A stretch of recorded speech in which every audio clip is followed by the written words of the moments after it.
विक्रम बेताल की प्रारंभिक कहानी। बहुत समय पहले की बात है। उज्जयिनी नाम के राज्य में राजा विक्रमादित्य राज किया करते थे। राजा विक्रमादित्य की न्यायप्रियता, कर्तव्यनिष्ठता और दानशीलता के चर्चे पूरे देश में मशहूर थे। यही कारण था कि दूर दूर से लोग उनके दरबार में न्याय मांगने आया करते थे। राजा हर दिन अपने दरबार में लोगों की तकलीफों को सुनते और उनका निवारण किया करते थे।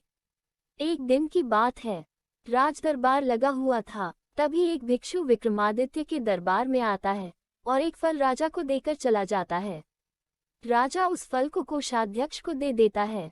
उस दिन के बाद से हर रोज वह भिक्षु राजा के दरबार में आने लगा। उसका रोज का काम यही था कि वह राजा को फल देता और चुपचाप चला जाता। राजा भी प्रत्येक दिन भिक्षु द्वारा दिया गया फल कोषाध्यक्ष को थमा देता। ऐसे करते करते करीब 10 साल बीत गए। एक दिन जब भिक्षु फिर राजा के दरबार में आकर फल देता है, तो इस बार राजा फल कोषाध्यक्ष को न देकर वहां मौजूद एक पालतू बंदर के बच्चे को दे देते हैं। ये बंदर किसी सुरक्षाकर्मी का था, जो छूटकर अचानक राजा के पास आ जाता है। बंदर जब उस फल को खाने के लिए तोड़ता है, तो उस फल के बीच से एक बहुमूल्य रत्न निकलता है। उस रत्न की चमक को देख राज दरबार में मौजूद सभी लोग हैरत में पड़ जाते हैं। राजा भी यह नज़ारा देख आश्चर्य में पड़ जाता है। राजा कोषाध्यक्ष को इससे पूर्व भिक्षु द्वारा दिए गए सभी फलों के बारे में पूछता है। राजा के पूछने पर कोषाध्यक्ष बताता है कि महाराज, मैंने उन सभी फलों को राजकोष में सुरक्षित रखवा दिया है। मैं उन सभी फलों को अभी लेकर आता हूँ। कुछ देर बाद कोषाध्यक्ष राजा को आकर बताता है कि सभी फल सड़ गल गए हैं। उनके स्थान पर बहुमूल्य रत्न बचे हुए हैं। ये सुनकर राजा बहुत खुश होता है और कोषाध्यक्ष को सारे रत्न सौंप देता है।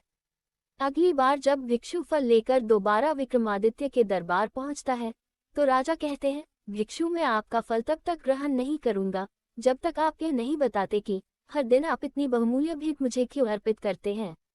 राजा की यह बात सुन भिक्षु उन्हें एकांत स्थान पर चलने को कहता है। एकांत में ले जाकर भिक्षु राजा को बताता है कि मुझे मंत्र साधना करनी है और उस साधना के लिए मुझे एक वीर पुरुष की जरूरत है। चूंकि मुझे तुमसे वीर दूसरा कोई नहीं मिल सकता, इसलिए यह बहुमूल्य उपहार तुम्हें दे जाता हूँ। भिक्षु की बात सुन राजा विक्रमादित्य उसकी सहायता करने का वचन देते हैं। तब भिक्षु राजा को बताता है कि अगली अमावस्या की रात को उसे पास के शमशान आना होगा, जहाँ वह मंत्र साधना की तैयारी करेगा। इतना कहकर भिक्षु वहां से चला जाता है। अमावस्या का दिन आते ही राजा को भिक्षु की बात याद आती है और वह वचन के अनुसार शमशान पहुंच जाते हैं। राजा को देख भिक्षु बहुत प्रसन्न होता है। भिक्षु कहता है, हे राजन, तुम यहाँ आए, मैं बहुत खुश हुआ कि तुम्हें तुम्हारा वचन याद रहा। अब यहाँ से पूर्व की दिशा में जाओ, वहाँ एक महाश्मशान मिलेगा। उस महाश्मशान में एक शीशम का एक विशाल वृक्ष है। उस वृक्ष पर एक मुर्दा लटका हुआ है।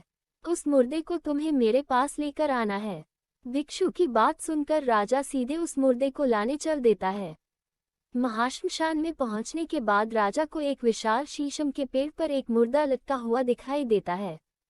राजा अपनी तलवार खींचता है और पेड़ से बंधी डोर को काट देता है।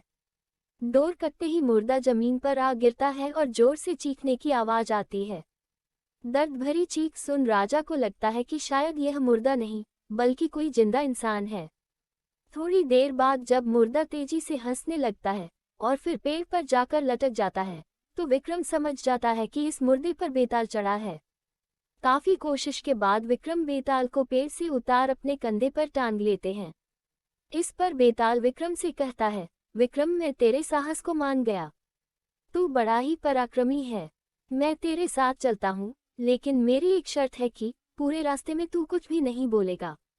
विक्रम सिर हिलाकर हाँ में बेताल की बात मान लेता है।